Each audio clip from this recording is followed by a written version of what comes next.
Bismillahirrahmanirrahim. Assalamualaikum warahmatullahi wabarakatuh. Kami dari tema 1 yang berjudul replikasi basis data akan mempresentasikan hasil dari kerja kelompok kami atau dari PPT yang sudah kami buat. Pertama, di sini kami ada 3 anggota ya. Saya sendiri sebagai ketua bernama Teddy Satria dengan NIM 1816001 dan rekan saya Reza Harfi Islami dengan NIM 1816062 dan yang terakhir HPS Septiani dengan NIM 1816155. Baiklah, di sini ada beberapa materi yang akan kita sampaikan. Pertama, materi definisi replikasi basis data. Kedua, jenis-jenis replikasi. Ketiga, kegunaan replikasi. Dan yang terakhir, keuntungan dan kerugian replikasi. Baiklah, sekarang kita akan menjelaskan definisi replikasi basis data. Sebelumnya saya akan jelaskan terlebih dahulu. Dalam jaringan komputer, basis data merupakan sebuah fondasi atau sesuatu yang harus diikutsertakan. Karena basis data ini berfungsi untuk menyimpan banyak data. Tujuan utama dari basis data adalah kemudahan dan kecepatan dalam pengambilan kembali data. Semakin banyak data yang tersimpan, semakin rentan pula data-data tersebut mengalami kerusakan. Untuk itulah diperlukannya replikasi basis data, di mana replikasi ini bertujuan untuk menduplikat data, sehingga jika salah satu data ada yang rusak, masih terdapat data duplikatnya. Dalam replikasi basis data melibatkan paling sedikit 2 sistem basis data yang terhubung dalam suatu jaringan komputer. Nah, sekarang saya akan jelaskan definisi replikasi. Apa itu definisi replikasi? Replikasi itu adalah hasil replikasi suatu relasi data atau fragmen relasi yang dapat disimpan pada lebih dari satu tempat. Jumlah replika fragmen relasi tidak harus sama untuk satu relasi. Sebagai contoh, jika relasi R dijadikan 3 fragmen R1, R2, R3. Jadi ada 3 R. Mungkin R1 tidak dibuat replikanya, tetapi R2 dibuat replika di satu tempat lain dan R3 dibuat replika di semua tempat. Nah, jadi dapat disimpulkan replikasi basis data yaitu suatu teknik untuk melakukan copy dan pendistribusian data dan objek-objek database dari suatu database ke database lain yang lokasinya ya terpisah secara fisik. Baik, kita lanjut. Model replikasi. Pada model replikasi terdapat ada 4. Pertama, one master one slave. Kedua, master many slave. Ketiga, master slave atau circular relationship. Yang terakhir, master slave decision atau seperti rantai yang berotasi. Sini saya contohkan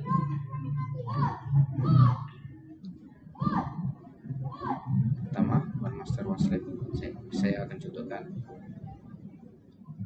sebagai tuan dan budak.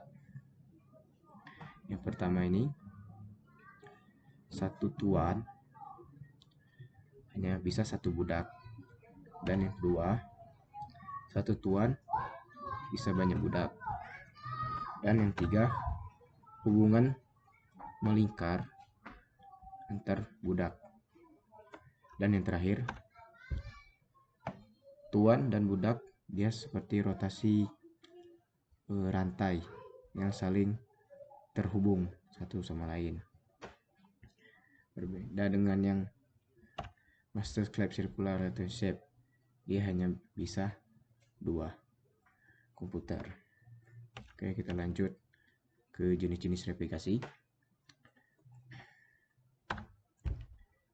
Berdasarkan jenis replikasi dibagi menjadi 2 bagian, yaitu replikasi sinkronus dan replikasi asinkronus. Adapun kedua jenis replikasi ini sebagai berikut. Pertama, replikasi sinkronus. Pada replikasi sinkronus, ada dua teknik dasar untuk menjamin transaksi menghasilkan suatu hasil dan tidak tergantung pada akses terhadap data atau replika data yang digunakan dalam perhitungan transaksi. Pertama, disebut voting. Voting ini berguna transaksi harus menulis mayoritas data dan replikanya dan membaca minimal satu replika yang dianggap paling mutakhir. Contoh, jika ada 10 replika data dan 7 replika ditulis oleh transaksi update, maka 4 data lainnya juga harus ditulis. Setiap replika mempunyai nomor versi. Replika dengan nomor versi tertinggi dianggap paling mutakhir. Teknik ini kurang menarik karena akan terjadi banyak proses baca, padahal proses baca sangat diperlukan pada transaksi berikutnya. Kedua, read and you write. Read and you write yang artinya untuk proses baca cukup melibatkan satu replika. Tetapi ketika proses tulis harus melibatkan semua replika. Proses baca dapat dilakukan dengan cepat apalagi baca data lokal, tapi proses lebih lama. Teknik ini lebih populer karena proses baca lebih sering dibutuhkan dibandingkan proses tulis. Sekarang masuk ke replikasi asinkronus. Replikasi asinkronus atau sinkron memerlukan biaya lebih tinggi dibanding asinkron, karena selama transaksi update belum commit, maka semua replika harus dikunci secara eksklusif. Pada replikasi asinkronus terdapat dua pilihan. Pertama, situs primer. Kedua, peer-to-peer. Pada situs primer, replikasi asinkron ini, situs primer memiliki satu replika yang dianggap sebagai master atau data primer. Replika lainnya disebut replika sekunder. Tidak seperti replika primer. Replika sekunder tidak dapat diupdate langsung. Mekanisme pemilihan replika primer dan sekunder melalui mekanisme pendaftaran oleh pengguna dan penentuan relasi di situ. Tentunya yang dijadikan replika primer dan replika lainnya harus mengacunya. Nah, yang kedua itu peer-to-peer. Pada replika peer-to-peer, ada beberapa replika bisa diupdate, atau mungkin tidak semua, dan dijadikan replika master dalam hal terjadi konflik. Karena masalah keterlambatan propagasi, maka harus diterapkan salah satu strategi penanganan konflik. Secara umum, konflik biasanya dapat diselesaikan, bahkan lebih sering tidak terjadi konflik, sehingga jenis aplikasi ini banyak digunakan.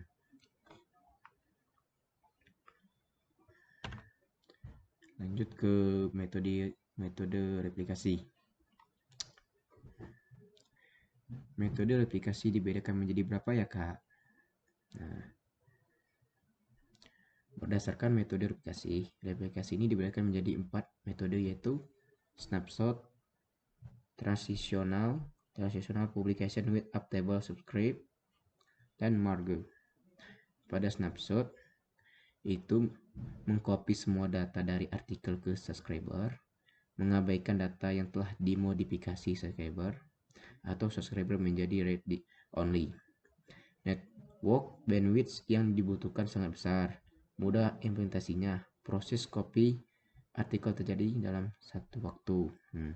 Kalau transaksional, proses copy transaksi dari artikel dengan memanfaatkan transaction log milik publication DB atau database. Setiap perubahan data yang terjadi di-copy dulu ke distributor, baru kemudian di-copy ke subscriber. Lebih efisien daripada snapshot replication. Type network menjadi minimal atau karena dibutuh bandwidth kecil. Waktunya real time. Dan yang ketiga, transactional publication with updatable subscription. Seperti transactional replication. Bedanya, subscriber bisa juga mempublikasikan ke publisher. Dan yang terakhir, merge.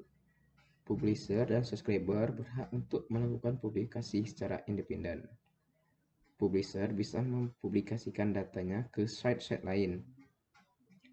Subscriber bisa mempublikasikan datanya ke site lain juga. Konflik data bisa terjadi, tapi bisa ditangani dengan menetapkan beberapa aturan khusus. Proses manual terjadi dalam satu interval waktu. Mungkin itu saja materi yang bisa saya sampaikan. Selanjutnya, kegunaan replikasi akan dijelaskan oleh rekan saya, Teja Harfi Islami. Kepada Teja, kami persilakan. Baik, terima kasih. Perkenalkan saya Teja Harfi Islami. Selanjutnya di sini saya akan menjelaskan materi kegunaan replikasi. Apa itu kegunaan replikasi? Jadi kegunaannya itu bila suatu database 1 mengalami kerusakan, maka secara otomatis semua data yang telah disimpan pada database 1 dapat dilihat kembali di database lain.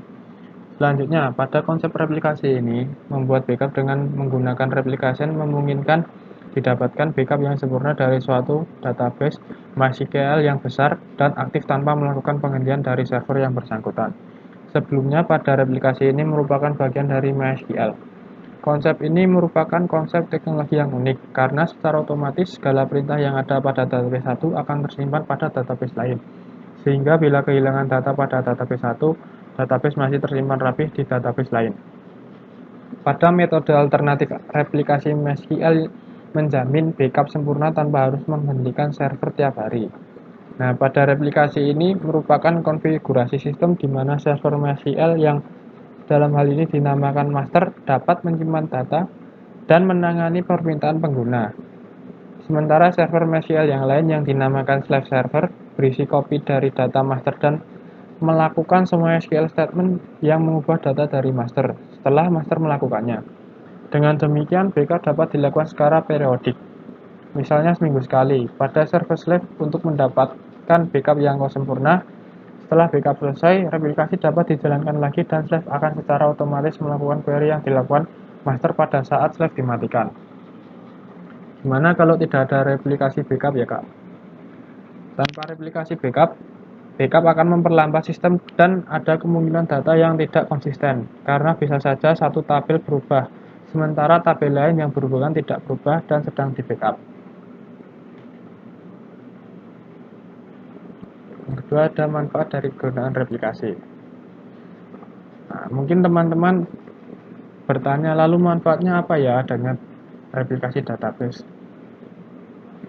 Pada replikasi ini sangat bermanfaat karena pada pemanfaat replikasi ini dibagi menjadi tiga, yaitu pertama menghindari kemungkinan tidak semua data terbackup karena saat proses backup data manual dilakukan bisa saja terjadi perubahan data oleh klien. Yang kedua, apabila server master mengalami kerusakan, database akan segera dialihkan ke server slave.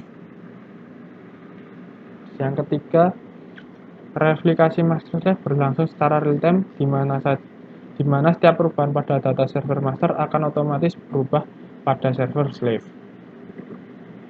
Jadi itu yang bisa saya sampaikan dari kegunaan replikasi. Selanjutnya materi akan disampaikan oleh rekan saya, Happy Septiani.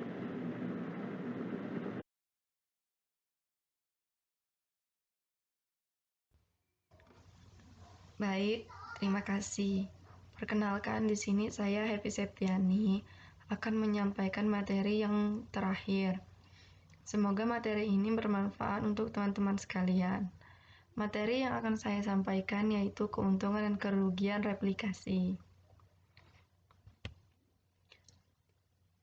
Pada slide pertama, pada keuntungan replikasi tergantung dari jenis-jenis replikasi.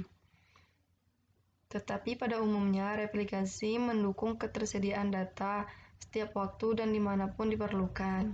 Adapun beberapa keuntungan lainnya, meningkatkan kinerja pembacaan, penggunaan replikasi sebagai bagian dari strategi standby server, aplikasi transaksi online terpisah dari aplikasi pembacaan seperti proses analisis database secara online, data smart, atau data warehouse. Kemungkinan beberapa lokasi menyimpan data yang sama. Hal ini sangat berguna pada saat lokasi tersebut membutuhkan data yang sama atau memerlukan server yang terpisah dalam pembuatan aplikasi laporan. Data dapat ditampilkan seperti layaknya melihat data tersebut. dengan menggunakan aplikasi berbasis web. Memungkinkan otonomi yang besar, pengguna dapat bekerja dengan mengopi data. Pada saat kita terkoneksi, kemungkinan melakukan perubahan untuk dibuat database baru pada saat terkoneksi. Membawa data mendekati lokasi individu atau kelompok pengguna. Hal ini akan membantu mengurangi masalah karena memodifikasi data dan pemrosesan query yang dilakukan oleh banyak pengguna. Karena data dapat didistribusikan melalui jaringan dan data dapat dibagi berdasarkan kebutuhan masing-masing unit atau pengguna.